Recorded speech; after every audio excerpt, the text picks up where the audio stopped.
비행기 안에서 가장 무서운 순간이 언제인지 아십니까? 추락이 시작될 때도 아니고 경고음이 울릴 때도 아닙니다. 아무도 조종하지 않는 조종관이 그대로 놓여 있을 때입니다. 이 비행기에는 기장이 타고 있었습니다. 그리고 그 기장은 이미 쓰러져 있었습니다. 부기장은 혼자였습니다. 수백 명의 승객, 고도 수천 미터 상공, 그리고 점점 기울어지는 기체.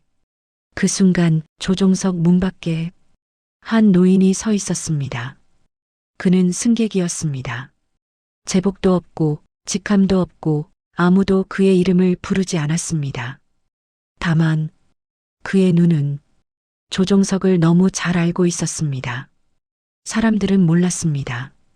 그 노인이 과거에 무엇을 했는지, 왜 하늘을 떠났는지, 왜 다시는 조종관을 잡지 않으려 했는지요. 만약 당신이라면 이 상황에서 조종관을 잡아주세요. 라고 그 노인에게 말할 수 있을까요? 그날 하늘은 한 번 더 선택을 요구했습니다. 그리고 그 노인은 도망치지 않았습니다. 이야기를 시작하겠습니다. 박정호는 한때 하늘을 가장 오래, 가장 정확하게 읽던 사람이었습니다. 국제선 기장으로 40년 가까이 비행하며 단 한 번도 대형 사고를 내지 않았던 인물이죠. 그의 이름은 항공사 내부에서 교과서 같은 기장으로 불렸고 후배 파일럿들은 그의 판단을 신뢰했습니다. 박정호는 규정을 외우듯 지키는 사람이 아니었습니다. 규정의 목적이 무엇인지를 먼저 생각하는 사람이었습니다. 20년 전 그날도 평소와 다르지 않은 비행이었습니다. 해외 노선을 향해 순항하던 항공기는 갑작스러운 기체 이상을 겪었습니다. 센서 오류와 기압 불균형이 동시에 발생하는 복합 상황이었죠. 관제와의 교신은 불안정했고 매뉴얼대로라면 즉각 회항해야 하는 상황이었습니다. 그러나 박정호는 계기판과 기체 반응을 동시에 보며 다른 결론에 도달합니다. 회항하면 오히려 위험이 커질 수 있는 조건이었습니다. 연료 상태, 기상 변화, 주변 공항의 혼잡도까지 계산한 끝에 그는 매뉴얼에 명시되지 않은 선택을 합니다. 조금 더 위험해 보이지만 결과적으로 승객의 안전을 지킬 수 있는 판단이었죠. 그 선택 덕분에 비행기는 큰 사고 없이 착륙했습니다. 하지만 착륙 이후 상황은 전혀 다른 방향으로 흘러갑니다. 항공사는 언론의 압박을 받았고 책임질 사람이 필요했습니다. 조사 보고서에서 박정호의 판단 과정은 축소되었고 규정 위반이라는 문장 하나가 강조되어 기록됩니다. 박정호는 조사위원회 앞에서 차분히 설명했습니다. 왜 그 판단이 필요했는지, 어떤 위험을 피하려 했는지 조목조목 이야기했죠. 그러나 그 설명은 회의록 어디에도 온전히 남지 않았습니다. 동료들은 그를 옹호하지 않았고 상부는 침묵을 택했습니다. 조직은 그를 보호하기보다 그를 잘라내는 쪽이 더 편했습니다. 결과는 불명예 은퇴였습니다. 공식 발표문에는 노령 기장의 판단 미스라는 표현이 들어갔습니다. 박정호는 그 문장을 보고도 아무 말도 하지 않았습니다. 기자회견도 반박도 변명도 하지 않았습니다. 그는 자신이 옳았다는 걸 스스로 알고 있었기 때문입니다. 그날 이후 박정호는 하늘을 떠났습니다. 아침마다 들리던 항공기 소음에도 창문을 닫았습니다. 비행 뉴스가 나오면 채널을 돌렸습니다. 파일럿 제복은 옷장 깊숙이 넣어두었고 조종관 모형은 서랍 안에 넣은 채 꺼내지 않았습니다. 사람들은 그를 실패한 기장으로 기억했습니다. 하지만 박정호는 누구에게도 억울함을 토로하지 않았습니다. 그는 다만 자신이 지켜낸 생명들만을 마음속에 남겨두고 살았습니다. 그리고 그 대가로 모든 명예를 내려놓았습니다. 시간은 흘렀고 박정호는 조용한 노년을 보내고 있었습니다. 그러던 어느 날 미국에 사는 딸 박서연에게서 연락이 옵니다. 오랜만에 연락이었고 그 목소리는 어딘가 어색했습니다. 딸은 형식적인 안부를 묻고 짧은 침묵 끝에 말합니다. 한 번쯤은 얼굴 보는 게 좋지 않을까 해서요. 박정호는 한동안 아무 대답도 하지 못했습니다. 딸과의 사이는 오래전부터 멀어져 있었습니다. 딸은 아버지의 은퇴를 부끄러워했고 아버지는 그 시선을 알고 있었기에 더 다가가지 못했습니다. 그럼에도 그는 전화를 끊고 난 뒤 한참 동안 앉아 있었습니다. 며칠 후 박정호는 비행기 표를 예매합니다. 자신에게 다시는 필요 없을 줄 알았던 항공편이었죠. 좌석 선택 화면에서 그는 습관처럼 기체 중앙을 훑어봅니다. 그리고 일부러 창가가 아닌 좌석을 선택합니다. 창밖을 보면 마음이 흔들릴 것 같았기 때문입니다. 출발 당일 공항에 도착한 박정호는 관제탑을 올려다봅니다. 수십 번도 넘게 보았던 풍경이지만 이번에는 전혀 다른 감정으로 그 풍경을 바라봅니다. 그는 자신이 더 이상 그 세계의 사람이 아니라는 사실을 알고 있습니다. 그리고 그 사실을 받아들이려 애쓰고 있습니다. 탑승 안내가 나오고 박정호는 천천히 비행기에 오릅니다. 기내의 냄새, 바닥의 진동, 승무원의 안내 멘트가 그의 기억을 하나씩 자극합니다. 그는 무의식적으로 이륙 시간을 계산하다가 이내 고개를 숙이며 스스로를 말립니다. 나는 이제 승객입니다. 비행기는 활주로로 이동하고 서서히 속도를 높입니다. 기체가 하늘로 떠오르는 순간 박정호의 손이 잠시 팔걸이를 움켜쥡니다. 그의 눈은 감겼고 과거의 하늘이 잠시 스쳐 지나갑니다. 그리고 그는 조용히 숨을 고릅니다. 아직 그는 알지 못합니다.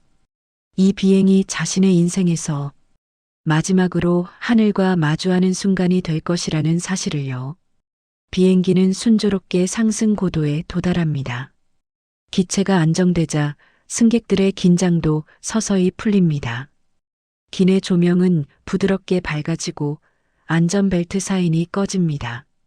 사람들은 가방을 열고 휴대전화를 켜며 일상의 모습으로 돌아갑니다. 그러나 박정호는 여전히 몸을 곧게 세운 채 앉아 있습니다. 그의 눈은 앞좌석 등받이가 아니라 기체의 미세한 움직임을 따라가고 있습니다. 엔진 소리의 높낮이, 바닥을 통해 전달되는 진동, 공기 흐름에 따른 기체의 반응이 그에게는 여전히 하나의 언어처럼 느껴집니다. 그는 애써 고개를 돌리지만 몸은 기억을 거부하지 못합니다. 조종석에서는 기장 김도윤이 계기판을 바라보고 있습니다. 그는 오랜 비행 경력을 가진 인물이지만 최근 들어 몸 상태가 좋지 않았습니다. 작은 어지럼증과 두통을 대수롭지 않게 넘기며 스스로를 아직 현역이라고 믿고 있었죠. 부기장은 그의 얼굴이 창백해진 것을 눈치채지만 즉각적인 조치를 요구하지는 않습니다. 기체는 순항 고도를 유지하며 태평양 상공으로 향합니다. 관제와의 교신도 정상이고 기상 상황도 양호합니다. 문제는 아주 사소한 신호에서 시작됩니다. 기장의 손이 조종관 위에서 미세하게 떨립니다. 그는 순간적으로 숨을 깊게 들이마십니다. 박정호는 객실에서 그 미묘한 변화를 감지합니다. 기체가 아주 짧은 순간 예상보다 느리게 반응합니다. 일반 승객이라면 절대 느끼지 못할 정도의 변화였지만 그에게는 익숙한 이상 신호였습니다. 그는 무의식적으로 시계를 확인합니다. 기내에서는 승무원 이수진이 서비스 준비를 하고 있습니다. 그녀는 이 노선이 비교적 안정적인 항로라는 걸 잘 알고 있습니다. 그러나 오늘따라 기체의 움직임이 마음에 걸립니다. 컵에 담긴 물이 아주 미세하게 흔들리는 것을 보고 그녀는 본능적으로 주변을 살핍니다. 조종석에서는 상황이 급변합니다. 기장 김도윤은 갑작스러운 시야 흐림을 느낍니다. 계기판 숫자가 순간적으로 겹쳐 보이고 귀에서 울림이 커집니다. 그는 이를 숨기려 하지만 손에서 힘이 빠지기 시작합니다. 부기장은 이상을 감지하고 질문을 던지지만 기장은 대답 대신 고개만 끄덕입니다. 그 순간 김도윤의 몸이 조종석 좌석에 깊게 기대집니다. 의식이 급격히 흐려진 것이죠. 조종관이 정확한 위치를 유지하지 못합니다. 자동 항법 장치가 이를 보완하려 하지만 기체는 아주 천천히 그러나 분명하게 계획된 고도에서 벗어나기 시작합니다. 경고음이 울리기 직전의 상태입니다.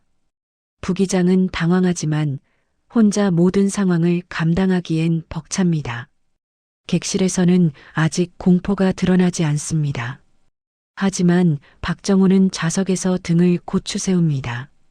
그의 표정이 굳어집니다. 이 상황이 단순한 난기류가 아니라는 걸 그는 이미 알고 있습니다. 그는 다시 한번 스스로에게 말합니다. 나는 이제 승객이다. 그러나 심장은 그 말을 받아들이지 않습니다. 그의 손은 어느새 무릎 위에서 힘을 주고 있습니다.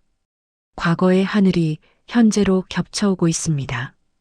기체는 한 차례 이전보다 더 큰 흔들림을 보입니다. 앞좌석에서 아이가 놀란 목소리를 냅니다. 승객들 사이에 웅성거림이 퍼지기 시작합니다. 이수진은 미소를 유지한 채 안내를 준비하지만 그녀의 눈빛에는 긴장이 스며듭니다. 박정호는 고개를 들어 조종석 방향을 바라봅니다. 보이지 않는 문 너머의 상황이 머릿속에서 너무도 선명하게 그려집니다. 그는 아직 자리에서 일어나지 않습니다. 그러나 이미 선택의 시간이 다가오고 있음을 알고 있습니다. 이 비행은 지금 이 순간부터 돌아갈 수 없는 방향으로 흘러가고 있습니다. 기체가 한번 크게 출렁이자 승객들의 시선이 동시에 위로 향합니다. 천장에서 미세한 진동이 내려오고 좌석 등받이가 살짝 밀리는 느낌이 듭니다. 누군가는 난기류인가요? 라고 중얼거리지만 목소리에는 확신이 없습니다. 비행기 안의 공기는 아직 조용하지만 그 조용함이 오히려 불안하게 퍼져 있죠. 박정호는 안전벨트를 다시 한번 눌러 확인합니다. 그 손끝에는 습관처럼 단단한 힘이 들어가 있습니다. 조종석 안에서 부기장 최민석은 계기판의 수치를 빠르게 훑고 있습니다. 고도는 서서히 내려가고 있고 속도는 기준보다 조금씩 흔들립니다. 자동 항법 장치가 보정하려 애쓰지만 기체 반응이 일정하지 않습니다. 무엇보다 가장 큰 문제는 기장 김도윤이 정상적으로 조종을 하지 못한다는 점입니다. 김도윤은 몸을 앞으로 숙인 채 숨을 몰아쉬고 있습니다. 땀이 관자놀이를 타고 내려오고 손가락 끝이 차갑게 굳어갑니다. 기장님, 괜찮으십니까? 부기장은 침착하게 묻지만 목소리에 긴장이 섞입니다. 김도윤은 고개를 끄덕이려다 멈춥니다. 그의 눈이 순간적으로 풀리고 시선이 허공을 헤맵니다. 입술이 떨리며 작은 신음이 새어나옵니다. 그리고 다음 순간 김도윤의 몸이 의자에 푹 꺼지듯 기대집니다. 부기장은 즉시 기장을 붙잡아 깨우려 하지만 반응이 없습니다. 그는 조종관을 잡고 자동 장치를 확인합니다. 경고음이 짧게 울리고 계기판 한쪽에 붉은 표시가 반짝입니다. 고도 편차가 커지고 있습니다. 기체는 방향을 유지하는 듯 보이지만 실제로는 아주 조금씩 기울고 있습니다. 부기장은 관제와 교신을 시도합니다. 그러나 통신이 한번 끊겼다가 다시 잡히며 잡음이 섞입니다. 관제탑, 여기는 교신 상태 확인 바랍니다. 부기장은 말을 잇지만 통신 품질이 불안정합니다. 그는 이를 숨길 틈도 없이 조종관을 안정시키는 데 집중합니다. 두 사람이 해야 할 일을 혼자 하고 있는 셈이죠. 그의 숨도 점점 가빠지고 손등에 힘줄이 도드라집니다. 조종석의 공기는 차갑게 얼어붙습니다. 객실 쪽으로는 아직 구체적인 안내 방송이 나오지 않습니다. 그 없음이 승객들의 공포를 키웁니다. 사람들은 서로의 얼굴을 살피고 창밖을 확인하며 작은 소리로 속삭입니다. 한 중년 남성이 앞좌석을 두드리며 승무원을 부릅니다. 저기요, 지금 뭐가 문제 있는 거 아니죠? 승무원 이수진은 미소를 지으려 하지만 입꼬리가 잘 올라가지 않습니다. 잠시 흔들림이 있을 수 있습니다. 곧 안내드리겠습니다. 이수진은 최대한 차분한 어조로 답하지만 눈빛은 이미 조종석을 향하고 있습니다. 그녀는 다른 승무원에게 손짓으로 신호를 보내고 조종석 호출 버튼을 눌러봅니다. 응답이 없습니다. 한 번 더 눌러도 응답이 없습니다. 이수진은 잠깐 숨을 삼킵니다. 승무원 경력에서 가장 싫은 순간이죠. 응답 없는 조종석입니다. 그때 기체가 다시 한번 크게 흔들립니다. 이번에는 확실히 다릅니다. 좌석에 앉은 사람들이 동시에 움찔하고 기내 짐칸에서 작은 소리가 납니다. 아이 하나가 울음을 터뜨립니다. 옆자리의 노부부가 서로 손을 꼭 잡습니다. 누군가는 성호를 긋고 누군가는 눈을 감습니다. 공포는 조용히 그러나 빠르게 번집니다. 박정호는 주변을 둘러보지 않습니다. 그의 시선은 오직 바닥에서 올라오는 진동의 패턴에 맞춰져 있습니다. 그 진동은 그에게 많은 말을 합니다. 엔진이 급격히 줄어든 느낌은 아니지만 기체가 정상적인 균형을 잃고 있습니다. 자동장치가 억지로 잡고 있는 느낌이 강합니다. 그는 자신의 가슴이 이상하게 차가워지는 걸 느낍니다. 마치 과거의 한 장면이 다시 재생되는 듯하죠. 그의 머릿속에 20년 전 그 문장이 떠오릅니다. 규정 위반. 그 한 줄 때문에 모든 것이 끝났습니다. 그때도 이런 느낌이었습니다. 매뉴얼에 적힌 답이 아니라 기체가 말해주는 답을 따라야 했던 순간이요. 그는 입술을 깨물고 고개를 숙입니다. 이 비행은 딸을 만나러 가는 길입니다. 그가 나설 이유는 없습니다. 그런데도 그는 점점 자리에서 멀어지고 있다는 느낌을 받습니다. 마치 누군가가 조용히 그의 어깨를 밀어 올리는 것처럼요. 이수진은 더 이상 미룰 수 없다고 판단합니다. 그녀는 동료 승무원에게 승객들을 진정시키라고 지시하고 조종석 쪽으로 향합니다. 발걸음은 빠르지만 표정은 최대한 평온하게 유지하려고 애씁니다. 통로를 걸으며 그녀는 계속 머릿속으로 반복합니다. 침착해야 해요. 승객이 불안해하면 더 위험해집니다. 그녀는 조종석 문 앞에 도착해 인터폰을 누릅니다. 조종석 객실입니다. 상황 확인 부탁드립니다. 잠시 정적이 흐릅니다. 아무 대답이 없습니다. 이수진은 손바닥이 차가워지는 걸 느낍니다. 그녀는 다시 인터폰을 누릅니다. 조종석 객실입니다. 응답 부탁드립니다. 문 너머에서 작은 소음만 들릴 뿐입니다.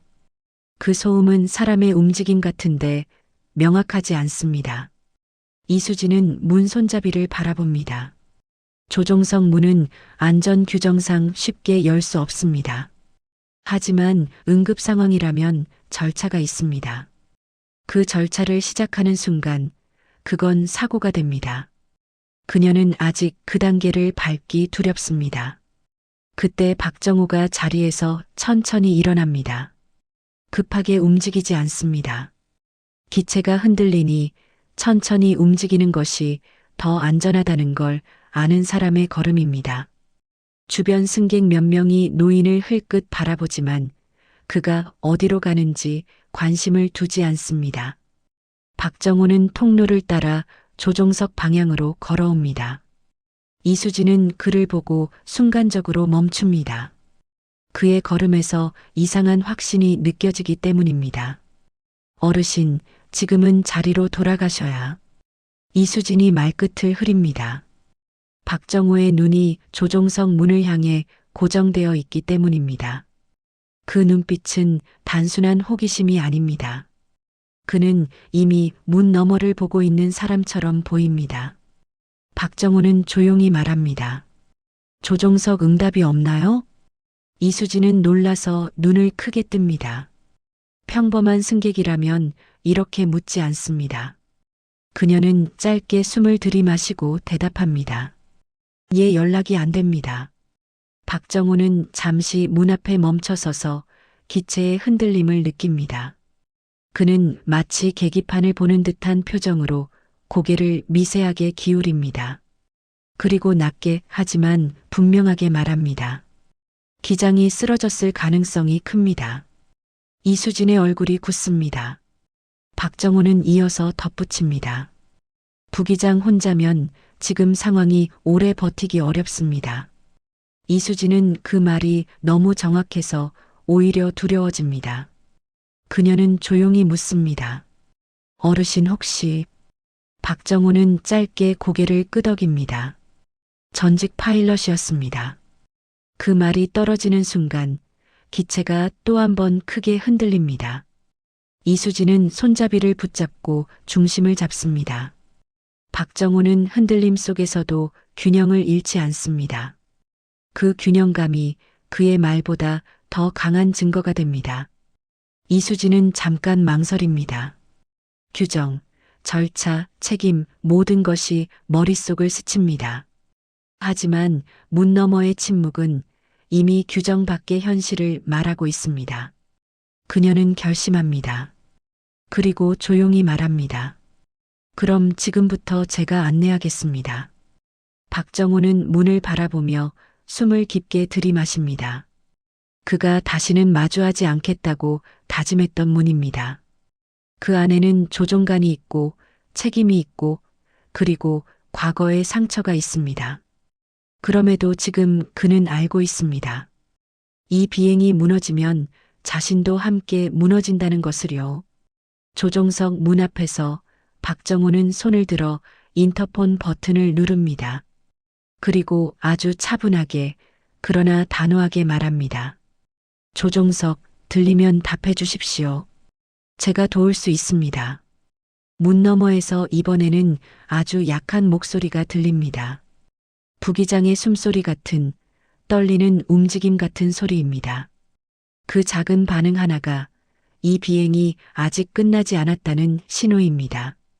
이수진과 박정호는 서로 짧게 눈을 마주칩니다. 그리고 그 순간부터 이야기는 완전히 다른 방향으로 굴러가기 시작합니다. 조종석 문 앞에는 묘한 긴장감이 감돌고 있습니다. 기체의 미세한 흔들림이 발바닥을 타고 전해지고 그 진동은 점점 규칙을 잃어갑니다. 이수진은 인터폰 옆에 서서 한 손으로 벽을 짚고 있습니다. 박정호는 문을 정면으로 바라본 채 한 발짝도 움직이지 않습니다. 그의 호흡은 차분하지만 눈빛만큼은 이미 조종석 안에 들어가 있습니다. 문 너머에서는 부기장 최민석의 숨소리가 간헐적으로 들려옵니다. 짧고 거친 숨이 이어지고 무엇인가를 조작하려는 듯한 금속성 소음이 섞입니다. 그러나 그 소리는 점점 느려지고 있습니다. 혼자 감당하기엔 상황이 너무 빠르게 악화되고 있다는 증거입니다. 이수진은 침을 삼키며 규정 절차를 머릿속에서 되짚습니다. 조종석 문을 여는 순간 상황은 이상 징후에서 비상사태로 넘어갑니다. 그 결정은 승무원 개인이 감당하기엔 너무 무겁습니다. 하지만 이미 기체는 고도를 다시 한번 크게 잃습니다. 이번에는 승객들 사이에서 분명한 비명이 터져 나옵니다. 좌석 위 짐칸에서 작은 충격음이 울리고 몇 개의 가방이 흔들립니다. 객실 뒤쪽에서 누군가 크게 외칩니다. 지금 이거 진짜 위험한 거 아니에요? 그 목소리는 억누르던 공포를 한꺼번에 터뜨립니다. 이수진은 재빨리 객실 쪽을 돌아봅니다. 승무원 동료들이 승객들을 진정시키려 애쓰고 있지만 표정에는 이미 숨길 수 없는 긴장이 묻어 있습니다. 박정호는 그 소리를 듣고도 고개를 돌리지 않습니다. 그는 지금 이 비행기의 상태가 어느 지점에 와 있는지 정확히 알고 있습니다. 아직 완전히 통제 불능은 아닙니다. 하지만 이 상태가 몇 분만 더 지속되면 기체는 회복 가능한 범위를 벗어납니다. 그는 그 경계선을 누구보다 잘 알고 있습니다. 이수진은 결심한 듯 인터폰 버튼을 다시 누릅니다. 조종석 객실입니다. 문을 열겠습니다. 잠시 후 문 너머에서 약한 목소리가 들려옵니다. 부기장 최민석의 목소리입니다. 열어주십시오. 그 한마디에는 도움을 요청하는 간절함이 담겨 있습니다. 이수진은 보안 절차에 따라 입력 장치를 조작합니다. 경고음이 짧게 울리고 조종석 문 잠금이 해제됩니다. 문이 천천히 열리자 조종석 안의 공기가 한꺼번에 쏟아져 나옵니다. 차갑고 팽팽하게 당겨진 공기입니다. 박정호는 그 공기만으로도 상황의 심각성을 느낍니다. 조종석 안에는 두 사람이 있습니다. 기장 김도윤은 좌석에 깊게 기대어진 채 의식을 잃고 있습니다.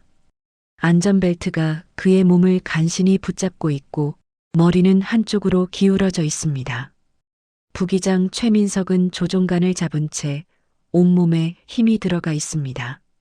그의 이마에는 식은땀이 맺혀 있고 눈동자는 계기판과 창밖을 쉴 새 없이 오가고 있습니다. 상황이 어떻습니까? 박정호가 낮고 분명한 목소리로 묻습니다. 부기장은 잠시 그를 바라보다가 빠르게 상황을 설명합니다. 고도 유지 실패, 자동 항법 불안정, 관제 교신 지연. 말은 간단하지만 그 안에 담긴 위험은 큽니다. 부기장의 목소리는 점점 떨립니다. 박정호는 아무 말 없이 조종석 안으로 한 발짝 들어섭니다. 그 순간 그의 시야에 계기판 전체가 들어옵니다. 숫자와 바늘, 경고등이 동시에 그에게 말을 겁니다. 그는 마치 오래된 친구를 다시 만난 사람처럼 계기판을 빠르게 훑어봅니다. 손은 아직 조종관에 닿지 않았습니다. 제가 잠시 확인해도 되겠습니까? 박정호의 말투는 정중하지만 그 안에는 확신이 담겨 있습니다. 부기장은 잠시 망설이다가 고개를 끄덕입니다. 지금 이 상황에서 도움을 거부할 여유는 없습니다. 박정호는 좌석 뒤에 서서 조종관의 반응을 눈으로 읽습니다. 기체는 자동장치에 의해 간신히 자세를 유지하고 있습니다. 하지만 이 상태는 오래가지 못합니다. 박정호는 과거의 기억과 현재의 데이터를 겹쳐봅니다. 20년 전 그 사고 직전의 상황과 너무도 닮아 있습니다. 그때도 이런 경고등이 켜졌고 그때도 매뉴얼은 가장 안전하지 않은 선택을 요구했습니다. 박정호의 손이 천천히 조종관 위로 올라갑니다. 아직 잡지는 않습니다. 그는 마지막으로 한 번 더 스스로에게 묻습니다. 이 손을 다시 올리는 순간 그는 더 이상 단순한 승객이 아닙니다. 모든 책임이 다시 그에게 돌아옵니다. 조종석 뒤에서 이수진은 숨을 죽이고 그 모습을 지켜봅니다. 그녀는 이 노인이 단순히 경험 많은 승객이 아니라는 걸 이미 온몸으로 느끼고 있습니다. 박정호의 자세, 시선, 움직임 하나하나가 수많은 비행을 통과해온 사람의 그것이기 때문입니다. 기체가 다시 한번 크게 흔들립니다. 이번에는 조종석 안에서도 분명히 느껴집니다. 부기장의 손이 조종관에서 잠시 미끄러집니다. 그 순간 박정호는 더 이상 망설이지 않습니다. 그는 조용하지만 단호하게 말합니다. 지금부터는 제가 보조하겠습니다요. 그 말과 동시에 그의 손이 조종관을 단단히 붙잡습니다. 수십 년 동안 손에 익은 감각이 즉시 되살아납니다. 기체의 반응이 아주 미세하게 달라집니다. 아직 완전히 안정된 것은 아니지만 분명히 추락 쪽에서 회복 쪽으로 방향이 바뀝니다. 박정호는 짧게 숨을 내쉽니다. 그리고 계기판을 보며 차분히 말합니다. 아직 늦지 않았습니다요. 그 말은 부기장에게 하는 말이자 스스로에게 하는 말이기도 합니다. 조종석 문은 열렸고 그와 함께 박정호의 과거도 다시 열렸습니다. 이제 남은 건 하나뿐입니다. 이 하늘 위에서 다시 한번 자신의 판단을 증명하는 일입니다. 조종관을 잡은 순간 박정호의 몸이 아주 미세하게 반응합니다. 손바닥에 전해지는 진동, 기체가 저항하는 힘, 그리고 바람의 흐름이 동시에 느껴집니다. 그 감각은 20년의 공백을 단숨에 지워버립니다. 그는 아직 아무 말도 하지 않은 채 기체의 상태를 온몸으로 읽고 있습니다. 부기장 최민석은 박정호의 손을 힐끗 바라봅니다. 그 손에는 불필요한 힘이 들어가 있지 않습니다. 억지로 잡아당기지도 조급하게 조작하지도 않습니다. 마치 기체와 대화를 하듯 아주 작은 움직임만을 주고받고 있습니다. 그 모습은 오히려 부기장의 숨을 조금 느리게 만듭니다. 기장 김도윤은 여전히 의식이 없습니다.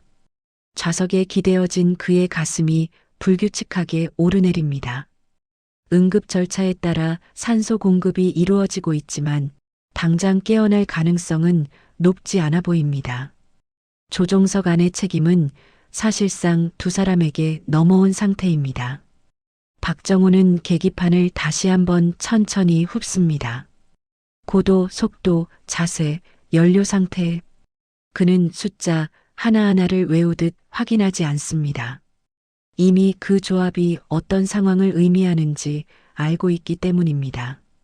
문제는 시간이 많지 않다는 점입니다. 자동 항법 장치는 계속해서 경고를 보내고 있습니다. 완전히 해제하기엔 위험하고 그대로 두기엔 한계가 있습니다. 박정호는 그 미묘한 경계 지점을 찾습니다. 그가 과거 수없이 경험했던 기계와 사람이 함께 버텨야 하는 순간입니다. 조종 보조는 제가 하겠습니다요. 박정호가 낮게 말합니다. 부기장은 즉시 고개를 끄덕입니다. 지금 이 상황에서 역할 분담은 생명과 직결됩니다. 말을 길게 할 필요도 없습니다. 기체는 다시 한번, 그러나 이전보다 짧게 흔들립니다. 이번에는 조종석 안에서도 모두가 느낍니다. 박정호의 손이 아주 조금 조종관을 당깁니다. 그 움직임은 눈으로 보기엔 거의 느껴지지 않을 정도입니다. 그러나 계기판의 바늘은 분명히 반응합니다. 기체의 하강 속도가 아주 미세하게 줄어듭니다. 완전한 회복은 아니지만 추락 쪽으로 쏠리던 흐름이 늦춰집니다. 부기장은 그 변화를 보고 숨을 내쉽니다. 그는 지금 누가 조종관을 잡고 있는지 더 이상 의심하지 않습니다. 객실에서는 승무원들이 승객들에게 안내를 시작합니다. 현재 기체 점검으로 인해 잠시 불안정할 수 있습니다. 승무원 안내에 따라 안전벨트를 착용해 주시기 바랍니다. 말은 차분하지만 목소리의 떨림은 완전히 숨길 수 없습니다. 승객들 사이의 웅성거림은 여전히 이어집니다. 박정호의 머릿속에는 과거의 한 장면이 떠오릅니다. 조사위원회 회의실, 차가운 조명, 그리고 자신을 향해 던져졌던 질문들. 그때도 그는 같은 방식으로 설명했었습니다. 왜 이 선택이 필요한지, 왜 매뉴얼만으로는 부족한지. 그 기억이 스치자 그의 손이 잠시 멈춥니다. 하지만 그는 곧 고개를 젓습니다. 지금은 과거를 돌아볼 시간이 아닙니다. 지금 이 순간에도 기체는 하늘 위에 있고 수백 명의 사람들이 이 조종석을 믿고 있습니다. 부기장은 관제와 다시 교신을 시도합니다. 이번에는 이전보다 선명한 신호가 잡힙니다. 상황 설명이 간결하게 오가고 비상 착륙을 대비한 절차가 논의됩니다.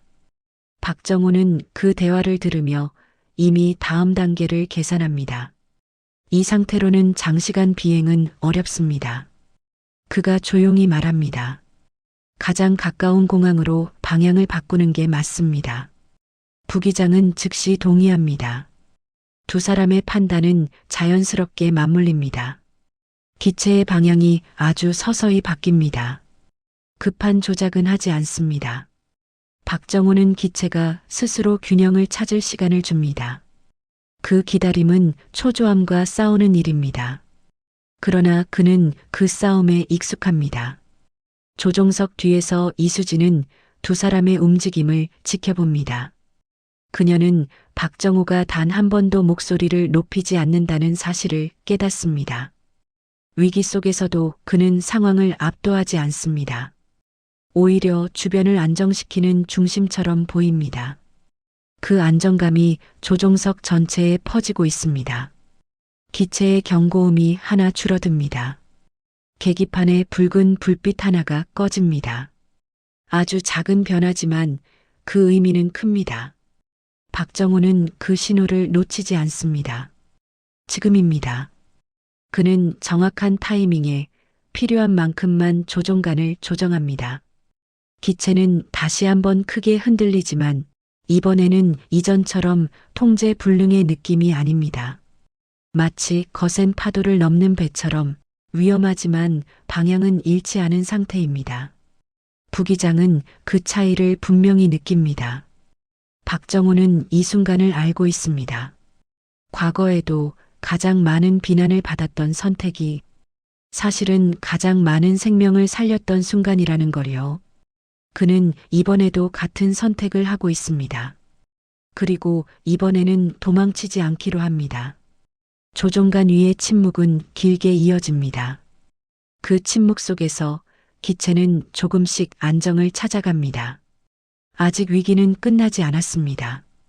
그러나 이제 이 비행에는 분명한 방향과 중심이 생겼습니다. 그리고 박정호는 알고 있습니다. 가장 어려운 순간은 아직 남아있다는 것을요. 조종석 안의 공기는 이전과 확연히 달라져 있습니다. 완전한 안도는 아니지만 무너질 듯하던 긴장이 한 겹 벗겨진 상태입니다. 박정호는 조종간을 잡은 채 계기판과 창밖을 번갈아 봅니다. 그의 시선은 바쁘지만 흔들리지 않습니다. 지금부터의 판단이 이 비행의 성패를 가르게 됩니다. 부기장 최민석은 관제와의 교신을 이어가고 있습니다. 음성은 여전히 완벽하지 않지만 필요한 정보는 오가고 있습니다. 가장 가까운 공항, 기상 상태, 활주로 길이, 그리고 현재 기체가 견딜 수 있는 한계가 빠르게 공유됩니다. 박정호는 그 모든 정보를 머릿속에서 하나의 그림으로 엮습니다.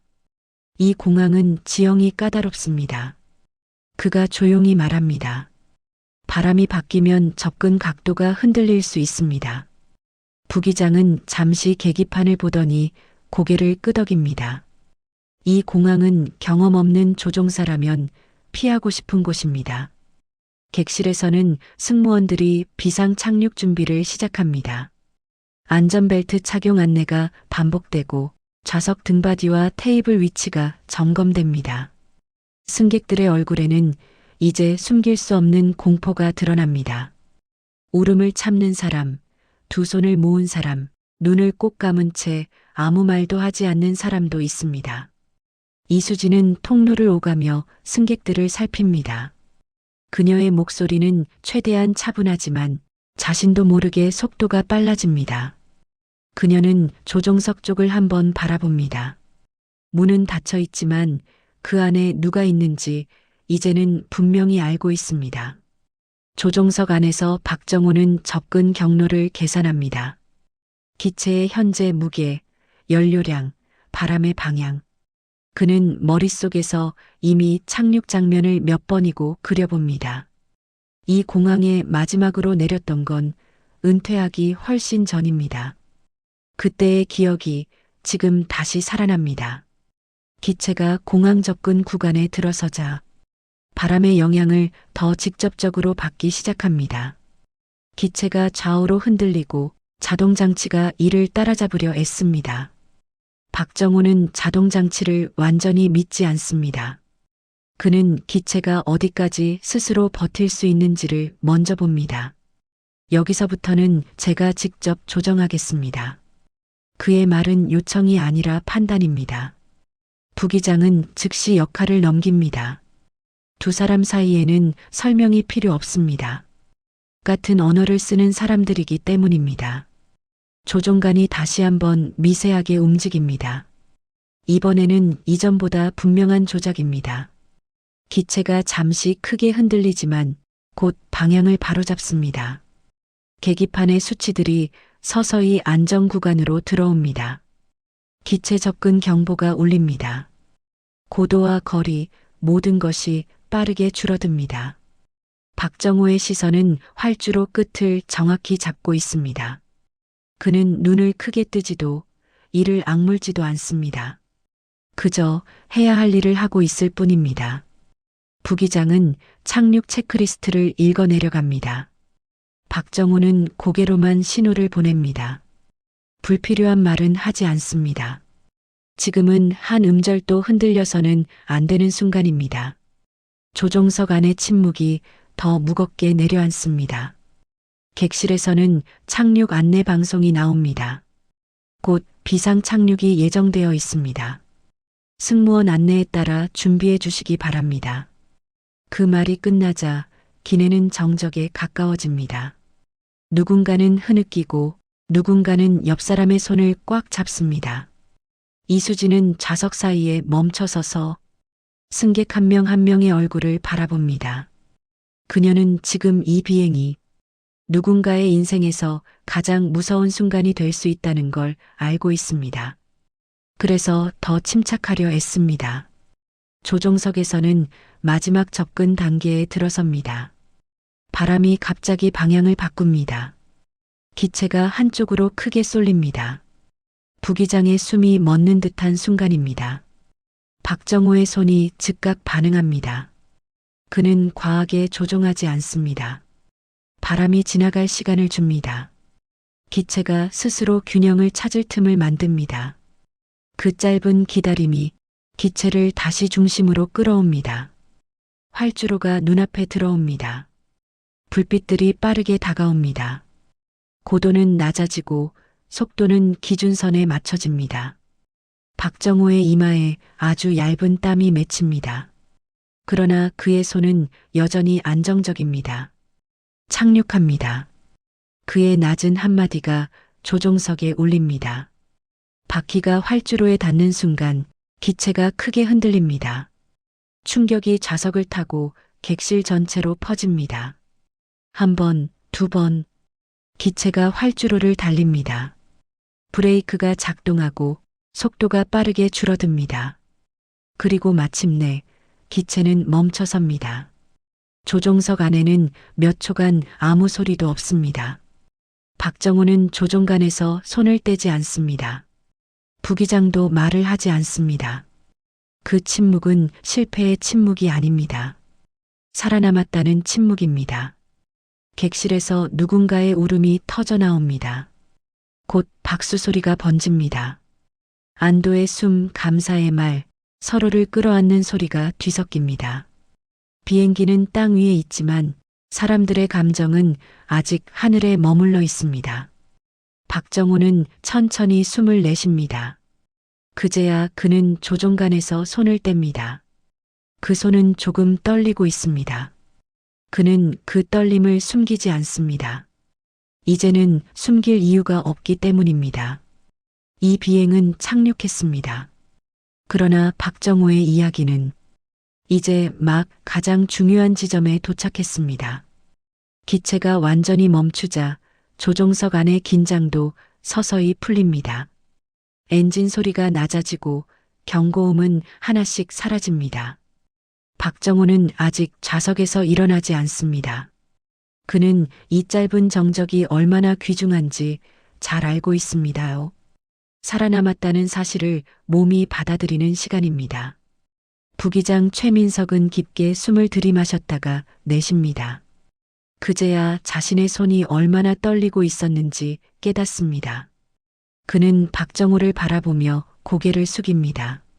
정말 감사합니다. 박정호는 짧게 고개만 끄덕입니다. 지금은 어떤 말도 과분하다고 느낍니다. 조종석 문이 열리고 항공사 관계자와 의료진이 들어옵니다. 기장 김도윤은 들것에 실려 나갑니다. 의료진의 빠른 손놀림 속에서 그의 상태는 곧 안정되었다는 보고가 이어집니다. 조종석 안에 남은 사람은 박정호와 부기장뿐입니다. 박정호는 그제야 자리에서 일어납니다. 다리가 잠시 풀리지만 그는 곧 균형을 잡습니다. 조종석을 나서려는 순간 항공사 관계자가 조심스럽게 묻습니다. 선생님 성함을 여쭤봐도 될까요? 박정호는 잠시 망설이다가 조용히 자신의 이름을 말합니다. 그 이름을 들은 관계자의 표정이 미세하게 변합니다. 어딘가 익숙한 이름이었기 때문입니다. 그는 급히 태블릿을 확인합니다. 과거 인사 기록, 사고 보고서, 그리고 오래된 내부 문서가 스쳐 지나갑니다. 그 문서 속 이름이 지금 눈앞의 노인과 겹쳐집니다. 혹시 예전에 국제선 기장으로 근무하셨던 관계자가 말을 잇지 못합니다. 박정호는 그 반응만으로도 모든 걸 알아차립니다. 그는 고개를 끄덕이며 말합니다. 네, 그 사람이 맞습니다요. 그의 목소리는 담담하지만 그 안에는 긴 세월의 무게가 담겨 있습니다. 객실에서는 승객들이 하나둘 자리에서 일어납니다. 아직도 울먹이는 사람, 서로를 끌어안는 사람, 휴대전화로 이 순간을 기록하는 사람도 있습니다. 그들 중 누구도 조종석에서 어떤 선택이 오갔는지는 정확히 알지 못합니다. 이수진은 객실 앞쪽에서 박정호를 발견합니다. 그가 조종석에서 나오는 순간 그녀는 본능적으로 고개를 숙입니다. 단순한 감사가 아닙니다. 존경에 가까운 인사입니다. 정말 감사합니다. 이수진의 목소리는 떨립니다. 박정호는 잠시 멈춰서서 그녀를 바라봅니다. 그리고 낮게 말합니다. 승무원님이 침착하셔서 가능했던 일입니다. 그 말은 진심입니다. 곧 기내 방송이 나옵니다. 비상 착륙 성공과 안전 확보에 대한 안내입니다. 방송이 끝나자 객실 여기저기서 박수가 터져 나옵니다. 처음에는 조심스러웠던 박수는 이내 큰 소리로 번집니다. 사람들의 시선이 자연스럽게 조종석 쪽에서 나온 박정호에게로 향합니다. 누군가 그를 알아봅니다. 저분이 비행기 살린 분 아니에요? 속삭임이 빠르게 퍼집니다. 박정호는 그 시선을 피하지 않습니다. 그러나 기뻐하지도 않습니다. 그는 그저 해야 할 일을 했을 뿐이라고 생각합니다. 그 생각은 그의 인생을 지탱해온 유일한 기준이었습니다. 항공사 관계자들이 그에게 다가옵니다. 간단한 확인 절차와 감사 인사가 이어집니다. 그 과정에서 20년 전 사고에 대한 언급이 조심스럽게 나옵니다. 그 이야기는 아직 완결되지 않았습니다. 그러나 분명한 건 다시 검토될 수밖에 없다는 사실입니다. 박정호는 그 말을 듣고도 아무런 반응을 보이지 않습니다. 그에게 중요한 건 이미 끝난 과거가 아니라 지금 이 비행기 안에 있는 사람들입니다.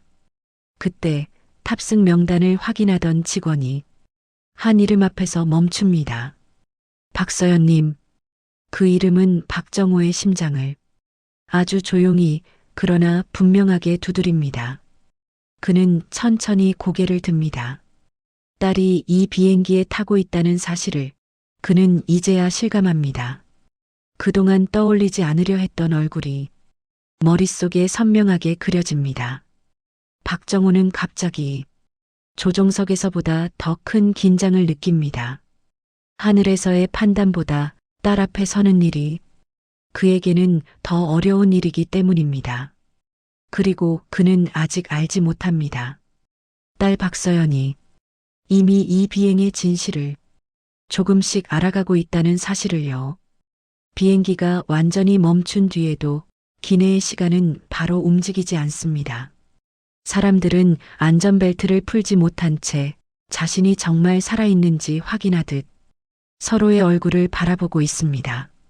누군가는 두 손을 모은 채 눈을 감고 있고 누군가는 흐느낌을 참지 못합니다. 아이 하나가 울음을 터뜨리자 그제야 기내 곳곳에서 숨이 터져 나옵니다. 참고 있던 감정이 한꺼번에 쏟아지는 순간입니다. 박정호는 조종석 문 옆에 잠시 서 있습니다. 그는 여전히 상황을 정리하지 못한 표정입니다. 방금 전까지 조종간을 잡고 있었던 손이 천천히 힘을 잃고 내려옵니다. 손끝이 미세하게 떨리고 있습니다. 부기장 최민석은 그 모습을 보고도 아무 말도 하지 않습니다. 지금 이 순간에는 어떤 말도 불필요하다는 걸 알기 때문입니다. 두 사람은 짧게 시선을 나눕니다.